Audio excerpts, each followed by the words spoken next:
and also provided that there would be no merger in the judgment, but apparently didn't explicitly state that there would be interest at the same rate after judgment, was held not to bear interest at the same rate after judgment. So you had to be very explicit and very full in your clause in the mortgage. I'll mention sections 12 to 15 of the Interest Act, which these deal with interest that can be provided after judgment, and they say that, or provided, can be allowed on a judgment, and they allow for only 5%. Now, fortunately, those sections only apply to the provinces of Manitoba, British Columbia, Saskatchewan, Alberta, and the Northwest Territories and Yukon Territories. So they don't affect Ontario, but they are interesting in any event, and I've set out some of the decisions, many of which appear to be contradictory. Some say you can contract out of those provisions, some say you can't. A Supreme Court of Canada case, fairly recent case, 1980, Lewis versus Todd, cited on page 126 of the notes, provides a method of getting around those sections. What it says is that the judge can provide in his award for interest as part of the damages. In other words, he provides that the plaintiff gets X dollars with interest thereon. Then that is part of the judgment itself, and the interest is then not chargeable on the judgment. It is part of the judgment. In Ontario, the Judicature Act provides for pre-judgment and post-judgment interest based on the prime rate quoted by chartered banks payable for periods as provided in the sections. And they provide also that a judge may disallow such interest, fix a higher or lower rate than the prime rate, and adjust the period for interest from that provided in the section. So there's a fair amount of flexibility there. Section 8 of the Mortgages Act, however, may bear on what interest you can charge after judgment, and I'll leave that discussion to Rudy Gardner. Thank you very much.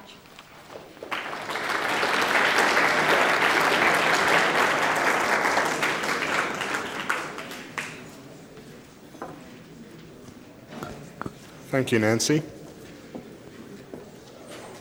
If, again, there are questions that you have with reference to Nancy's speech or Rudy's speech that are coming up, if you just sort of hand them in quietly to either end of the table, and we will deal with them.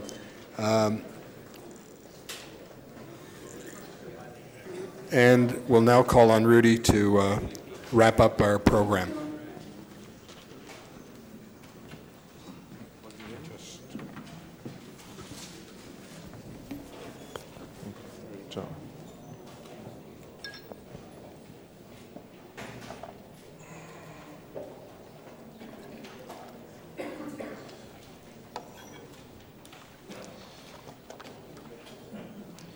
I'm going to be dealing with sections 7 to 10 of the Interest Act, and then I'm going to comment briefly on interest considerations regarding wraparound mortgages. Sections 7, 8, and 9 have already been touched upon by other members of the panel, but I intend to take a closer look at the cases and other current developments regarding these sections. Starting out then with Section 7. Section 7 is coupled with Section 6. You'll see that it refers to the statement mentioned in Section 6 and provides that there can be no provision which will result in a greater rate of interest than that shown in the statement. This would assume that Section 6 carries its own remedy, because Section 6 provides that if it is not complied with, that no interest whatever shall be chargeable, payable, or recoverable. So Section 7 would only be applicable if Section 6 has been complied with and you have a situation which requires Section 6 compliance. Section 7 has been considered by the courts in really two different situations. The first situation appears to deal with the mechanical calculation of interest, and in the Tilson and Doherty case, the mortgage provided for equal monthly payments of principal and interest and contained a statement that the rate of interest was 7% per annum calculated half yearly, not in advance. So you had a situation with blended payments which required compliance with Section 7, Section 6 was complied with. However, the mortgage was, the interest rate was improperly calculated. It was calculated in advance. And Mr. Justice Goodman applied Section 7 in those circumstances and held that the method of computing interest adopted by the mortgagor had the effect of awarding him greater interest than the rate stated in the Section 6 statement. Now, I really question whether Section 6 is applicable in that case because the difference in the calculation of interest didn't arise from the mortgage provisions, which were quite clear. The difference in calculation was a result of an error in applying the principles of calculating interest by the mortgagee.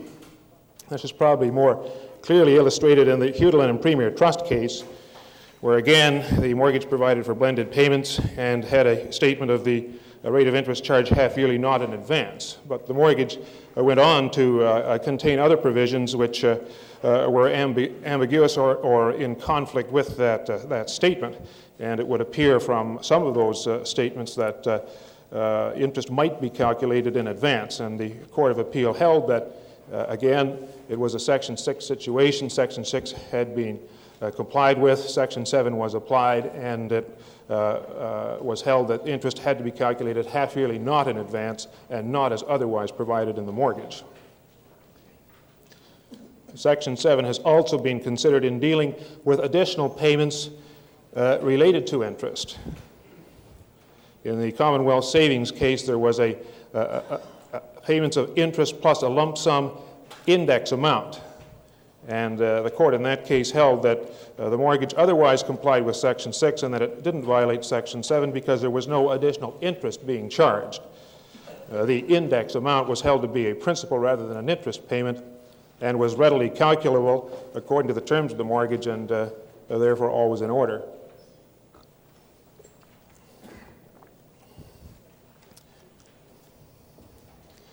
If the Section 6 statement shows a rate of interest less than that chargeable by virtue of other provisions of the mortgagee can only recover the interest shown in the statement, but he doesn't lose his right to cover his interest at all, as would be the case if he had not complied with Section 6. In that Toronto Dominion Bank and Merivale Developments case, the mortgage provided for additional interest from the profits of the business. And it was held that that additional interest could not be recovered, but the interest stipulated in the Section 6 payment could still be recovered.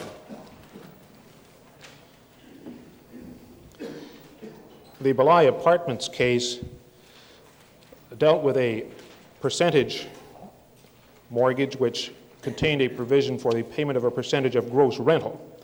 And this was expressed to be in addition to the principal and interest made payable in the blended payments. And Mr. Justice Anderson held that that kind of a participation payment was not interest chargeable by virtue of any other provision, calculation, or stipulation in the mortgage, and accordingly Section 7 didn't apply. He distinguished the percentage payment as being in addition to the payments of interest in principal, and therefore were not related to interest in any way. Moving on to Section 8. Section 8 prohibits the taking of a fine, penalty, or rate of interest on any arrears of principal or interest which would have the effect of increasing the charge on those arrears beyond the rate of interest payable on principal money not in arrears. I think the prohibition against the fine and penalty in Section 8 is pretty well settled, and you'll see a number of authorities quoted there which prevent the mortgagee from extracting such a bonus or a penalty.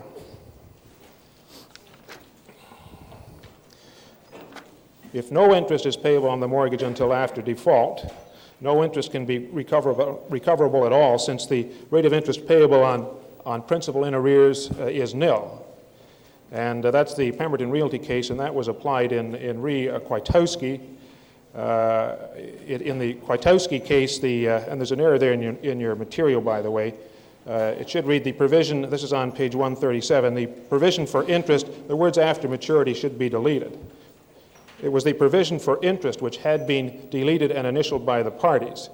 And in that case, the mortgage was not paid. The mortgagee attempted to enforce payment of interest on the overdue principal as damages. And the court held that Section 8 prevented such recovery because no interest was payable on the principal not in arrears. There have been some interesting deviations with regard to Section 8, and I refer in my material to an article in the Chitty's Law Journal in 1961 entitled Some Penal Mortgage Provisions. And there it's suggested by the author that in the case of the full acceleration of principal and interest on default, Section 8 would not apply, simply because at that point in time there would be no principal not in arrears. The author stated that when all monies are in arrears, then an increase in the rate or penalty cannot have the result of increasing the rate over the amount of interest payable on principal not in arrears, since there is no principal not in arrears. And this argument was raised by Mr. Justice de Grandpré in the Les Immeubles case, but he didn't comment very extensively upon it. There's an interesting case, the Adams Properties case, which held that a bonus of 3 months' interest could be made payable upon the non-payment of principal at maturity.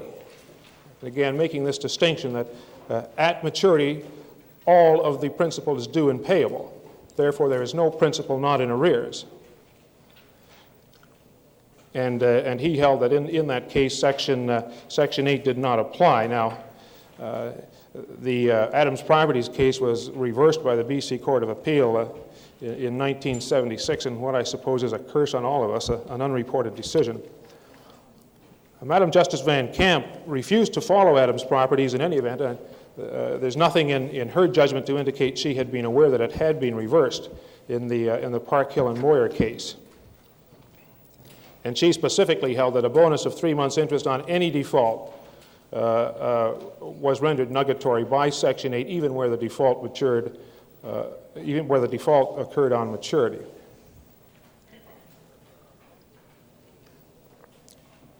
That Park Hill case is also interesting because it's the only reported case that I know of that considers Section 16 of the Ontario Mortgages Act. And Madam Justice Van Camp, in distinguishing whether a bonus is payable, said you've got to look between the cases where the mortgagor is attempting to make payment after default and the case where the mortgagee is attempting to recover monies that are in default. And she said that if the mortgagor is attempting to make payment, then Section 16 of the Mortgages Act applies and he's got to pay 3 months' interest. She then goes on to say that that section is not applicable when the mortgagee is taking action to recover money after default. It seems a little difficult to reconcile Section 16 with Section 1 of the Mortgages Act, which grants relief to a mortgagor in default and permits him to pay any arrears under the mortgage which do not arise as a result of acceleration and get relief. I would assume that probably Section 16, if what Madam Justice Van Camp says is correct, would only apply on the case where the mortgage has reached maturity and the mortgagor has not paid it off and then attempts to pay it off before the mortgagee takes steps to enforce payment, all of which seems fairly confusing, but there it is. Probably one of the most interesting recent cases dealing with Section 8 is the Weirdale Investments Limited case, which is a decision in 1981 by Mr. Justice Henry. And in that case, the mortgage stipulated for interest at 10% to be due on March 30th, 1980, and provided that interest would be waived if the full amount of principal was paid on that date. Now, that is a technique which had been generally accepted by conveyancers for years. It is enshrined in Falconbridge on Mortgages and was referred to specifically in a number of cases, and particularly the Tapio and Cagender case, where Judge Ross said a consideration of the authorities indicates that the only way to impose a penalty for failure to make prompt payments without falling foul of the Interest Act is to stipulate for a greater rate and provide for a lower rate if the payments are promptly made.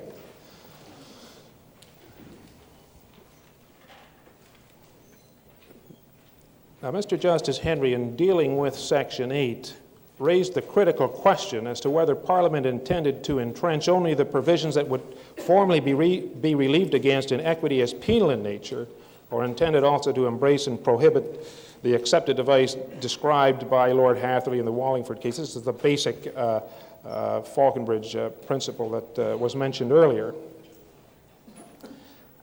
So what he is attempting to do is go beyond the settled law dealing with fines and penalties, and he attempts to embrace any other scheme or acceptable device which has the effect of, in his opinion, contravening Section 8. And he says that it's the effect of the provision with which the court is concerned. And in looking at the clause in this case, he held it was only a matter of semantics to say that read as a whole, the effect of the provisions is not to make the loan interest-free until the due date and thereafter to impose interest at the rate of 10% on the arrears. And in effect, he just kind of reverses the wording and finds that it offends Section 8, and therefore interest was not recoverable after default. There is a brief mention in that case to Section 18 of the Mortgages Act, and Mr. Justice Henry found that in view of his decision regarding Section 8, it wasn't necessary for him to deal with Section 18. It's rather unfortunate that he didn't, because, again, I find that section to be a bit of a mystery, along with Section 16 of the Ontario Mortgages Act.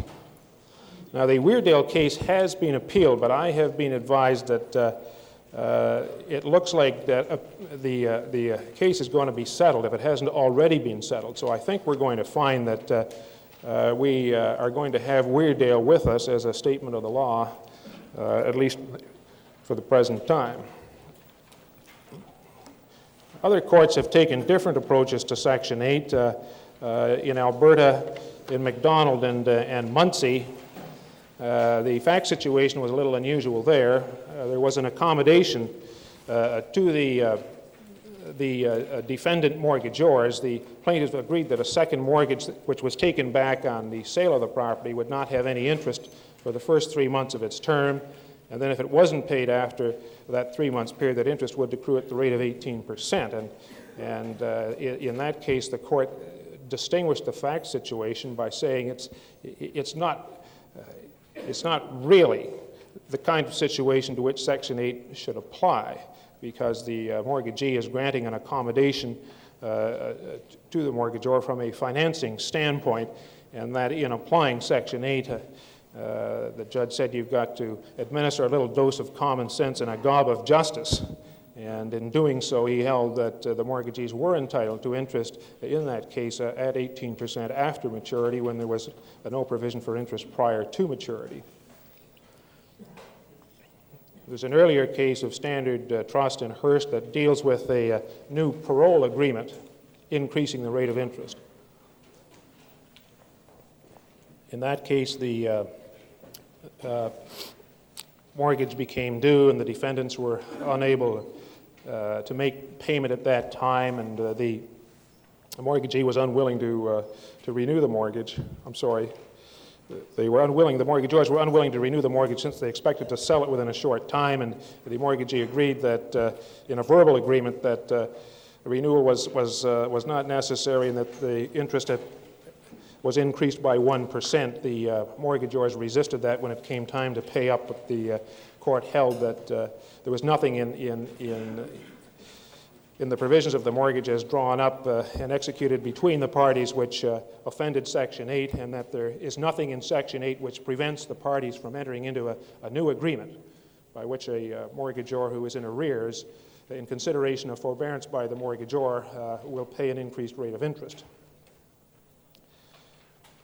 Section 8 has been causing a lot of difficulties recently for mortgage lenders in this high interest rate market, because many mortgagors, when their mortgage reached maturity, simply drag their feet on payment. I think probably we have all encountered this. A mortgage with an interest rate of 10% reaches maturity when the current rate is 20%. And the mortgagors simply, in effect, default on maturity, and they continue to pay interest at the original rate for as long as possible. And there's really very little practically that a mortgagee can do to protect himself against that because of Section 8. I have seen a number of schemes either in place or suggested, such as the automatic renewal of the mortgage at maturity at the prime rate.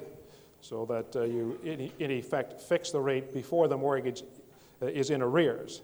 Another method of trying to get around this is to have an automatic or deemed increase in the rate prior to maturity. But I think that probably all of these schemes would run afoul of Section 8, and particularly if the decision of Mr. Justice Henry in Weardale is correct, that the courts are going to look at any kind of a scheme which has the effect of increasing the interest rate after default. Section 9 of the Interest Act is basically the enforcement section. If there has been a contravention of Section 6, 7, or 8, then under Section 9, the mortgagor can recover back any amounts that have been improperly paid, or he can deduct it from any other amounts payable.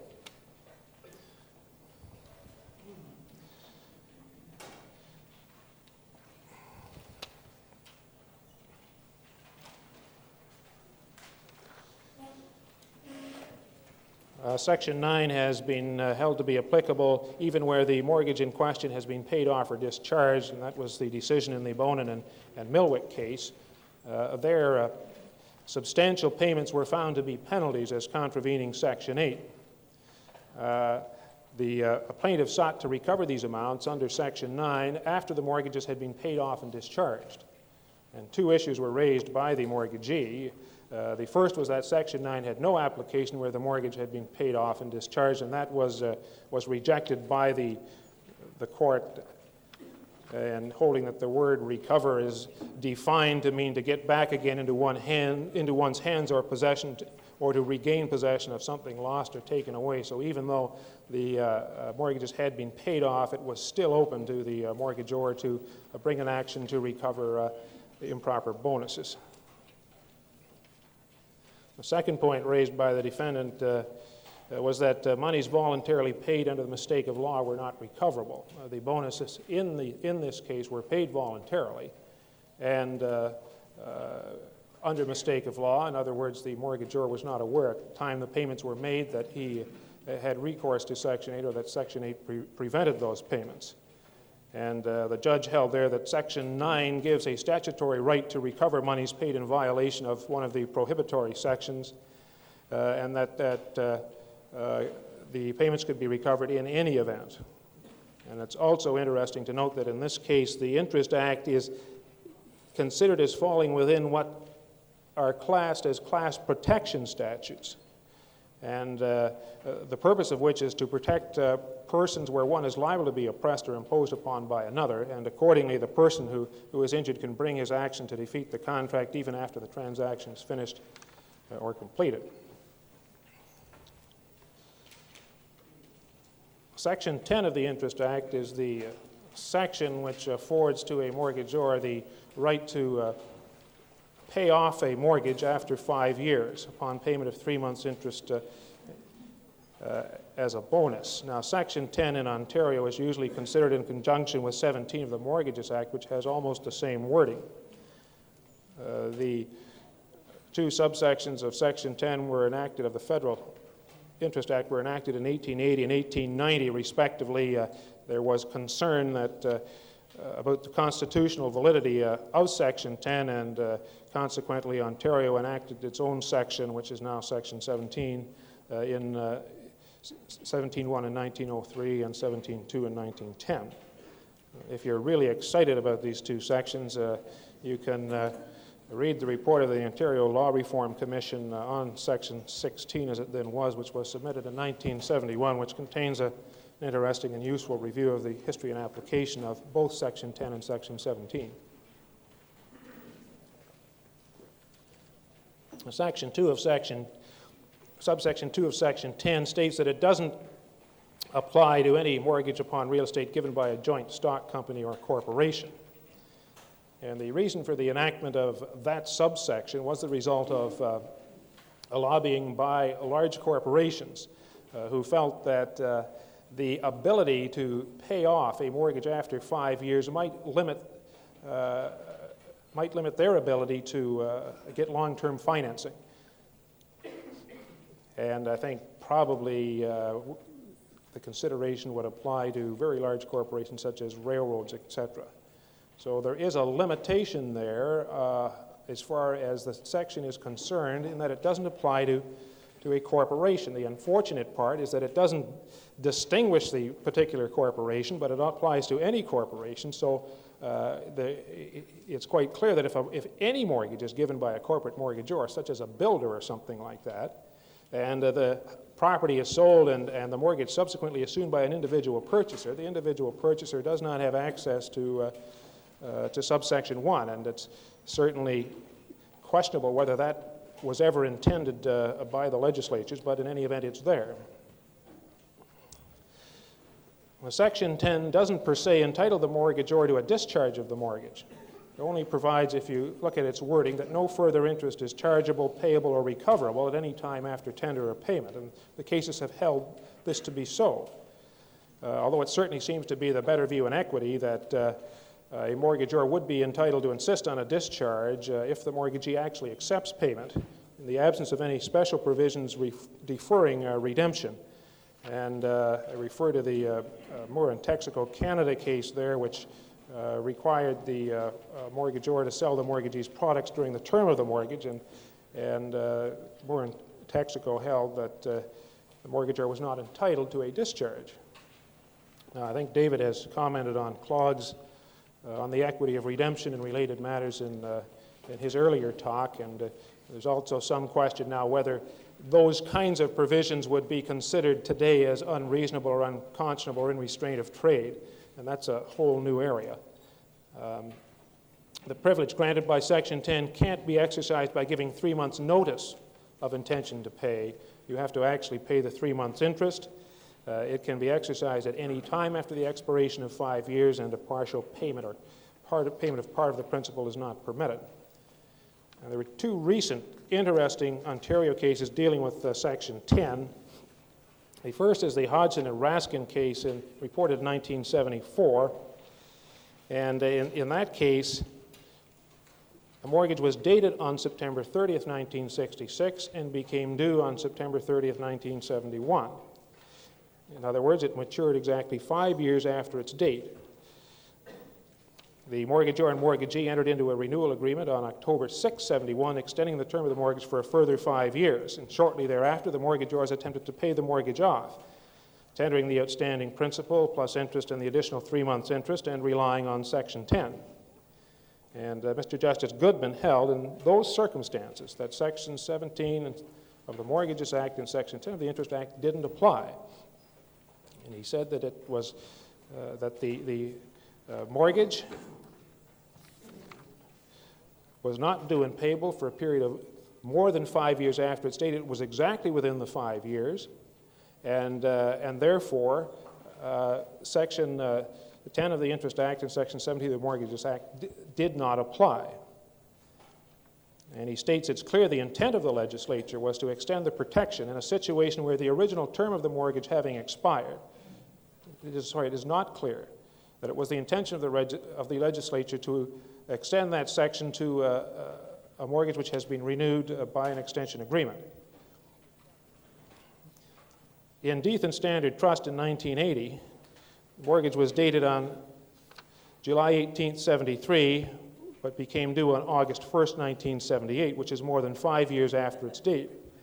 The affidavits of execution and age were sworn on July 18th of 1973, and the Planning Act affidavit on July 20th, 74. The mortgage was registered on July 20th, 73 rather, and the date for adjustment of interest was August 1st, 73.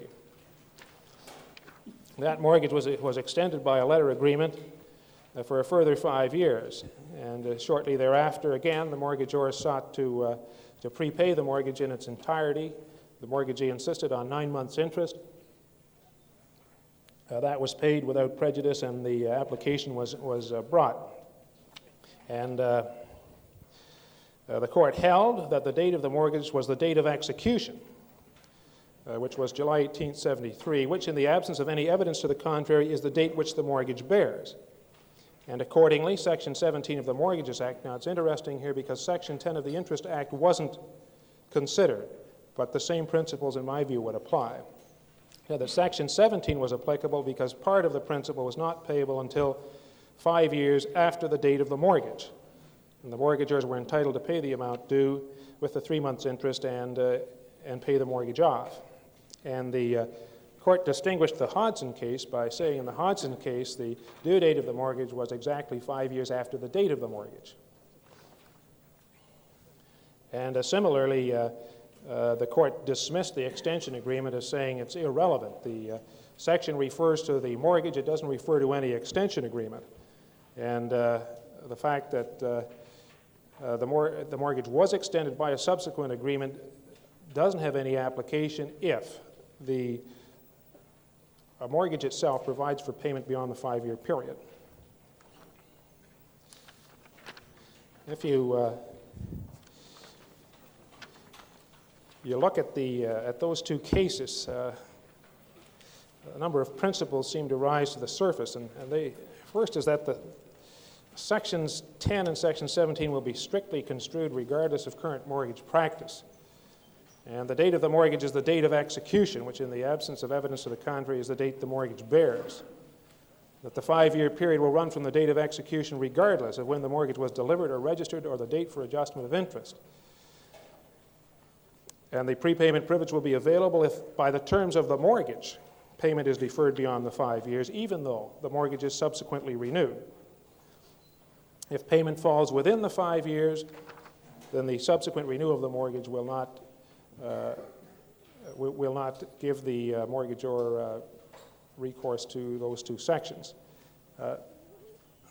This situation has caused a lot of problems for institutional lenders who, in many cases, will try to match the funds that they are putting out in mortgages. And if they have put the money they borrow to put into mortgages out for a certain fixed period of time with a fixed interest rate, and suddenly have that money being prepaid, they may not be able to re-loan it again at the same or a higher interest rate and could result in a loss. And you'll find that to avoid the results of the Hudson and Deeth cases, Deeth case in particular, a lot of your extension or renewal agreements contain a provision that the date of the mortgage to be renewed or extended shall be deemed to be the date of maturity of the mortgage or the date of the agreement or some other artificial date which will try to be a date from which this 5-year period will commence to run. There are also some agreements which include a waiver of the statutory right of prepayment by the mortgagor who is renewing, or an agreement that prepayment can only be made as provided expressly by the extension agreement. I think probably these waivers are subject to some clouds of doubt, although in the Moore Texaco case there was a waiver of Section 10 and Section 16 as it then was of the Mortgages Act, and while that waiver wasn't specifically considered in the judgment, it didn't receive any adverse comment. Now, there are, however, other cases which provide that a mortgagor cannot contract out of the statutory protections afforded to him by the Interest Act, and I refer in the material to the Dunn and Malone case where there was a very express waiver doing exactly that.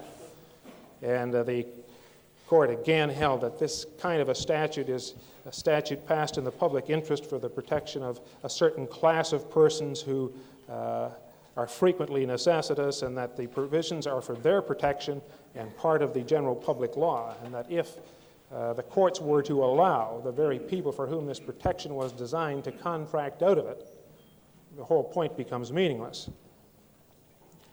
A similar tack was taken in the Bonin and Milwick case, which was referred to earlier in the material, and you recall in that case the Interest Act was held to be a class protection statute which gave a statutory right to recover monies paid in violation of a prohibitory section. In that case, there were releases similar to the release in the Dunn and Malone case, but the judge said he didn't have to consider whether those releases would allow the mortgagor to contract out of the provisions of the Interest Act because of the facts of that case. Professor Ryder at the University of Toronto Law School is in the process of doing a very comprehensive review of mortgage law in Ontario, and particularly a lot of the practical problems which are encountered by lenders and borrowers, and also the conflicts which seem to arise between some sections of the Interest Act and other sections of the Ontario Mortgages Act. It's a general overview of mortgages in Ontario, and it's very interesting reading if you ever get an opportunity to have a look at it. Finally, I'd like to deal briefly with wraparound mortgages, and the wraparound mortgage is sometimes here called a blanket mortgage. I think probably it's a more accurate term to call a blanket mortgage a mortgage which covers a number of parcels of land. The wraparound mortgage is a device which permits a borrower to take advantage of existing long-term, low-interest rate financing which he has in place, or gives him access to financing where he may not be able to obtain the discharge of an existing mortgage. And basically what happens is that a wraparound mortgage which is subsequent in priority to the existing mortgage is registered, and the subsequent or wraparound mortgagee assumes the payments under the prior mortgage. The wraparound mortgage secures a total principal amount which encompasses the outstanding principal on the prior mortgage plus the amount advanced under the wraparound mortgage. And the interest rate under the wrap is paid on the full amount of that principal.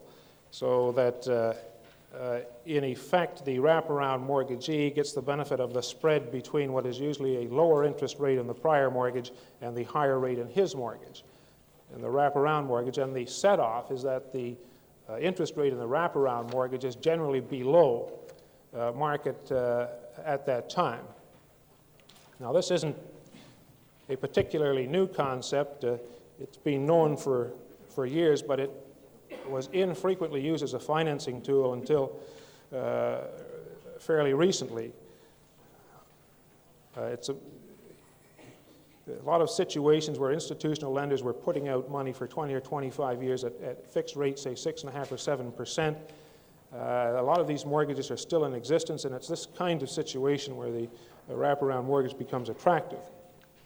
I don't intend to get into the mechanics of the construction of a wraparound mortgage or collateral agreements. I would refer you, if you're interested in pursuing the matter, to an article by Joseph Cass in 1974, which was published in the program in 1974, published in 1975.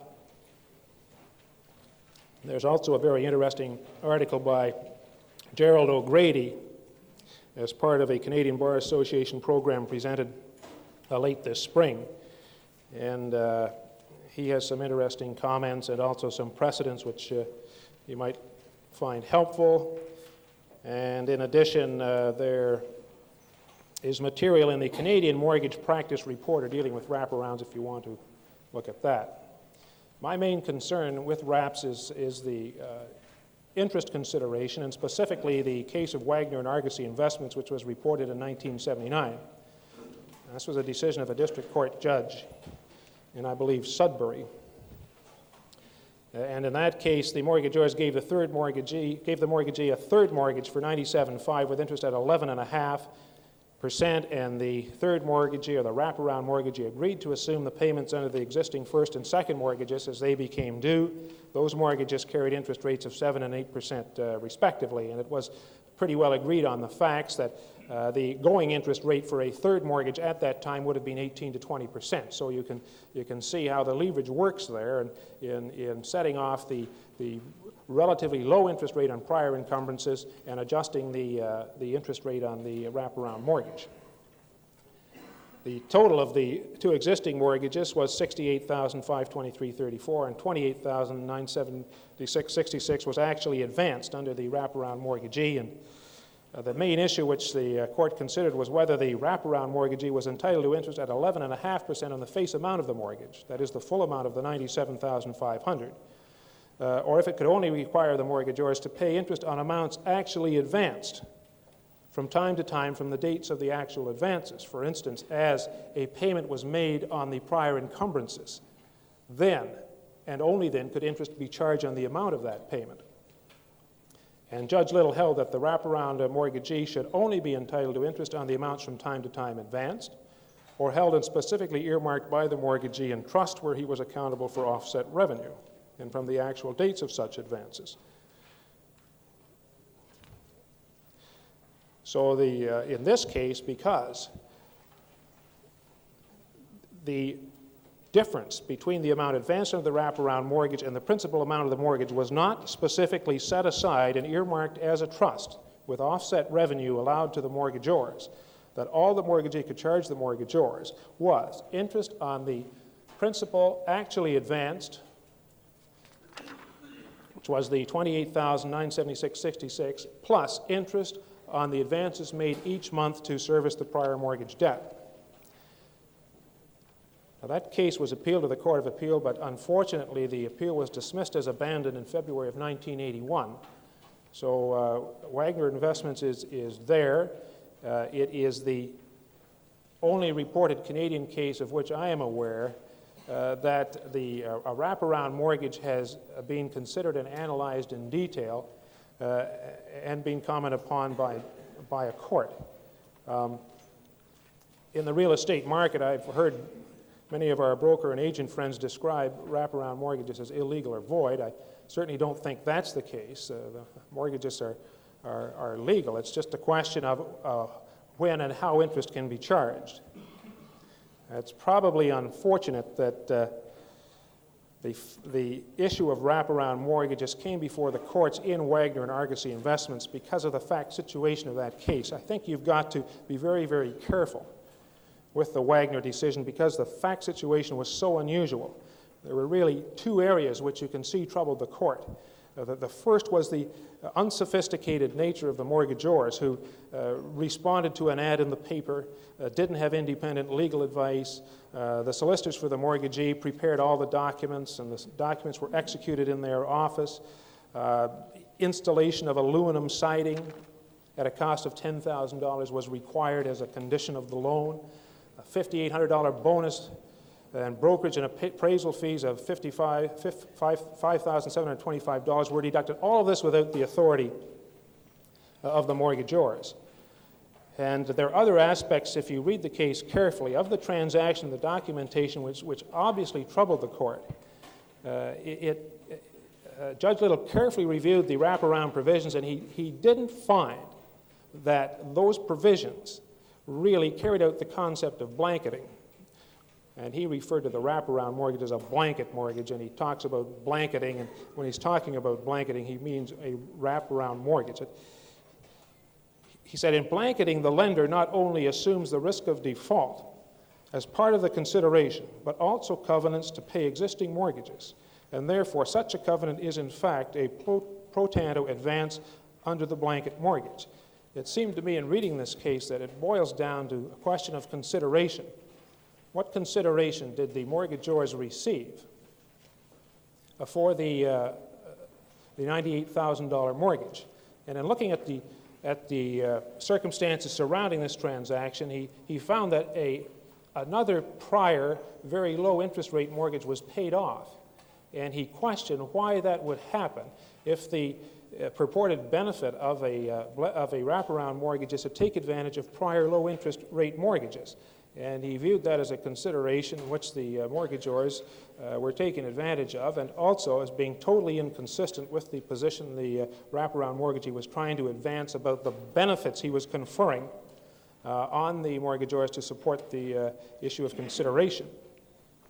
The wraparound mortgage provided that the mortgagee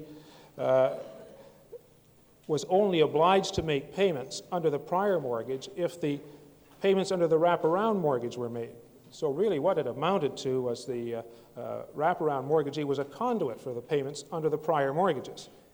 He was under no obligation to make them if there was default in the wraparound mortgage.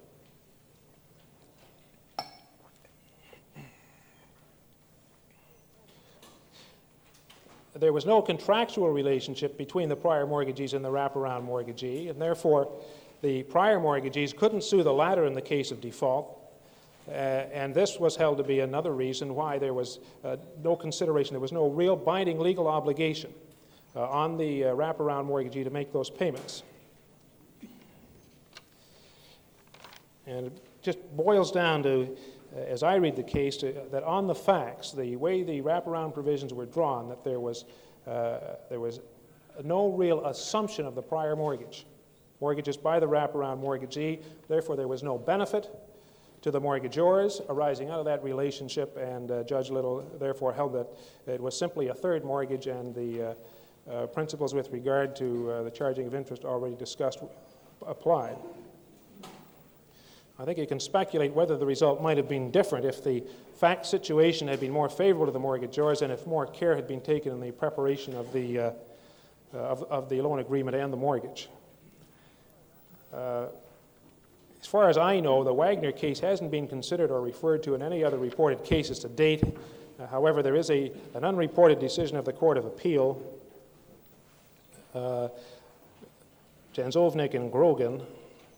In that case, the mortgagee agreed to pay off a prior mortgage for $15,000 and charge interest on this amount as if it had been paid off.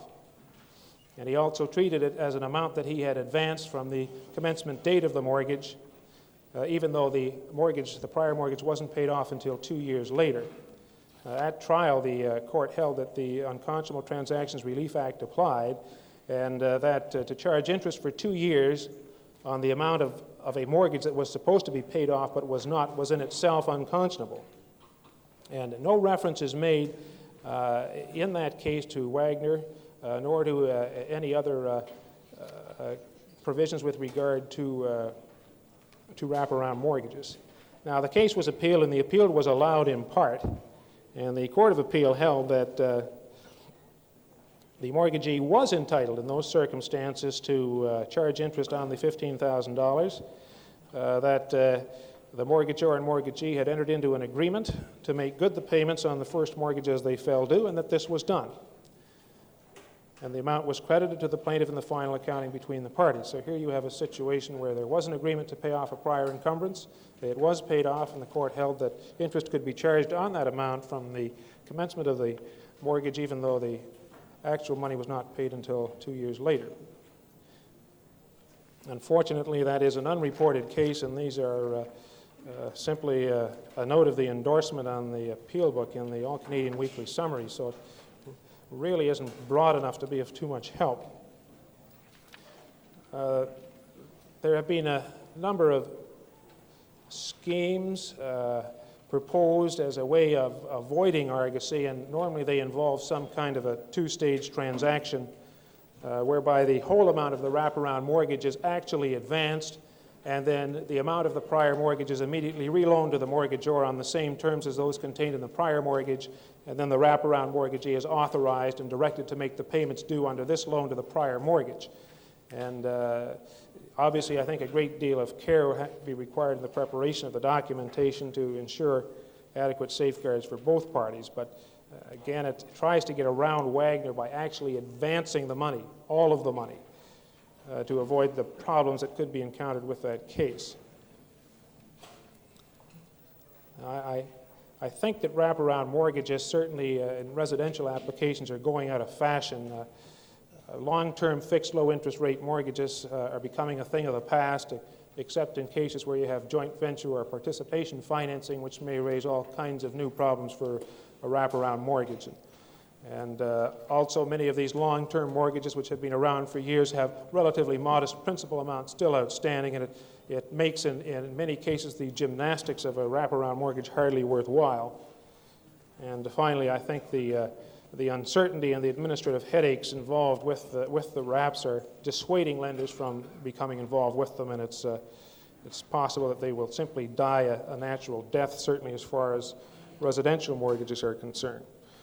There may still be some real value in wraps in commercial applications, but again, that'll depend on the circumstances, and a great deal of care will have to be taken with the preparation of the documentation. Thank you.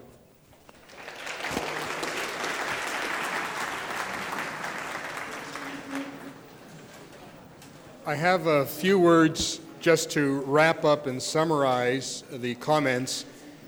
Some of the questions that have come in are very practical, and I recommend that you stick around just for a few minutes to hear some of these questions.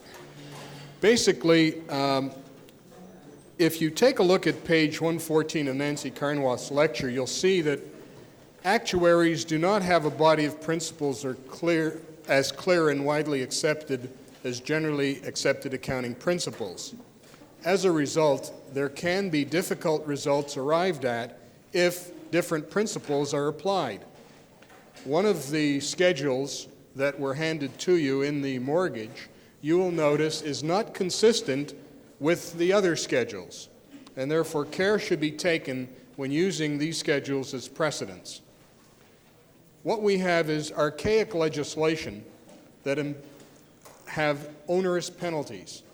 We have judicial pronouncements that fluctuate and deal with them in a manner that is not appropriate to today's complex commercial transactions. The Supreme Court in 1917 stated that the sections are carelessly drawn, language used somewhat ambiguous, and it is not to be wondered, therefore, that there has been much difference of judicial opinion as to their meaning. The government did bring forward the Borrowers and Depositors Protection Act, which might have remedied a number of the ambiguities raised by the courts. However, it's never been brought into law. Last June, they introduced a white paper dealing with inflation and taxation of personal investment income. It highlighted the government intention to remove some of the distortions created by inflation.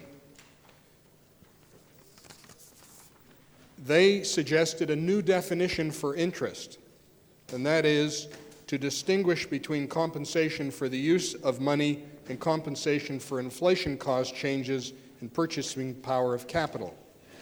As I have shown you, this concept was raised in 1966 in the Commonwealth Saving and Triangle C case, and the courts did find that where a mortgage did provide for indexing, it was to permit the same buying power. The principle was that it required the mortgagor to repay an amount of principal having an equivalent purchasing power to the principal originally given to the mortgagor.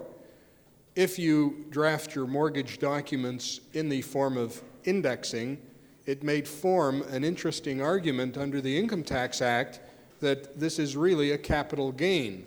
And the white paper would, in fact, support you in this principle. I'm therefore hopeful that the government will finally act and make some new form of legislation which would make today's proceedings academic, and then we will be able to present another program, interesting to or too interesting. That is our presentation. Now, I'm going to take the prerogative of stealing one question because nobody bothered asking me a question. And then the format will be that the panelists will read the question that is given to them and their response. And because there's a number of very interesting questions to all, they will deal with one question at a time, and we'll just keep going until time runs out or we get thrown out. When registering a new second mortgage, where the first mortgage is a VRM, what precautions would you take to ensure that the security of the second mortgage would not be unduly impaired by rising rates? Well, in drafting your second mortgage, one of the safety precautions that you can build in is to structure a default provision in the event the principal and or deferred interest or accumulated interest, whatever it is called in the first, exceeds a certain amount. So you would trigger a default, making the second mortgage due on that event. That way you can prevent the first going above a certain figure and provide some form of protection. Otherwise, there is case law that states that where you have knowledge of the terms and the terms can be amended by the parties in accordance with a formula, you are stuck with them. And the next question Nancy will deal with. Well, I have is this thing on? I have a couple of questions which are really on the same subject, so I'll read them together and then try and answer them. They say, the first one says, on page 93 of the notes, you suggest that interest of 10% per annum payable monthly means principal times 10% times the number of elapsed days over 365. I would suggest that such a calculation is incorrect, as it ignores the principle of deemed reinvestment and results in a higher effective rate than 10% per annum. And the other question on the same general topic says, or it's more a statement than a question, mathematically, in any compound interest situation, the deemed reinvestment principle always applies. For example, using tables on page 61, assume a rate of interest at 10.47% compounded annually, but with monthly payments. And B, assume a rate of 10% per annum compounded monthly with monthly payments. To say that deemed reinvestment principle applies in A but not in B is wrong. Both interest rates are mathematically equivalent, and over the usual mortgage amortization period, say 25 years, principle of deemed reinvestment applies. Well, I had included in my notes a section on deemed reinvestment, which I didn't feel time permitted to go into in detail. When you get into arithmetic, there's no way of skimming, so you have to sit down with it a bit. But let me just go back on some of the principles that I've set out more fully there. What the courts mean when they talk about deemed reinvestment is the case where a payment of interest is due for a shorter period or at an earlier date than it is, a payment is interest is to be made at a date earlier than it is to be calculated or due. And since you're paying it before it is actually due or on the calculation date, the mortgagee gets the interest early and is deemed to invest that interest for the period between the payment date and the calculation date. That is the deemed reinvestment period, and it has to be based on a payment being made before it is calculated or due. Now, these remarks seem to confuse compounding with deemed reinvestment. In fact, a compounding situation is a type of investment. It's not deemed reinvestment, it is investment. And it is adding in and calculating interest on interest. So to that extent, they're sort of similar. But on the deemed reinvestment one, it's not, you don't necessarily have to go out and invest that money and get paid interest. It's just deemed to be a credit to the mortgagee because he's getting it early, and it's assumed or deemed that he can go out and invest it at the same rate. I don't know whether I've answered that, but I don't think I can say it any more clearly. Marty, would you take one, please? The question is, does Section 4 of the Interest Act apply to a promissory note? That is a promissory note a written or printed contract? Section 4, you'll recall, is the section which says that except for mortgages on real estate, you've got to express your interest in a printed or written contract. If interest is provided to be paid under a printed or written contract, you've got to express your rate of interest as an annual rate. For example, 24% per annum as opposed to 2% per month. The question as to whether a promissory note is a contract is an interesting one. It's probably a hard one. I know under practice in Quebec, under their language requirements, where printed contracts are required to be in French, I've received opinions from Quebec Council that promissory notes are not contracts for that purpose and therefore do not have to be bilingual. My own mind under Section 4 is that it probably would be treated by the courts as a contract. There is a case, V.K. Mason, which I refer to as footnote 6 my paper, in which the court considered a debenture issued to the Bank of Nova Scotia and considered whether or not that document came within the record, complied with Section 4. A debenture is really just a promissory note given by a corporation. I think they're equivalent insofar as that is concerned. Probably the Bank of Nova Scotia didn't sign that debenture. I should say that at trial, the court held that because under the debenture, interest was payable on the basis of a year of 360 days. They held that that was not an annual rate, and therefore the mortgagee, the promisee, the obligee, was held to receive interest at a restricted rate of 5%. That case was recently heard by the Court of Appeal, and the court held that because land was in fact secured in respect of the obligation, Section 4 in fact didn't apply. That was just held about 7 or 8 days ago. So I think the answer is probably it would apply to a promissory note. Rudy? I have a question about the Reynolds extrusion case. That was the case which held that an extension agreement increasing the interest rate and extending the term of a prior mortgage was not binding on a subsequent encumbrancer who had no notice of that agreement or didn't consent to it.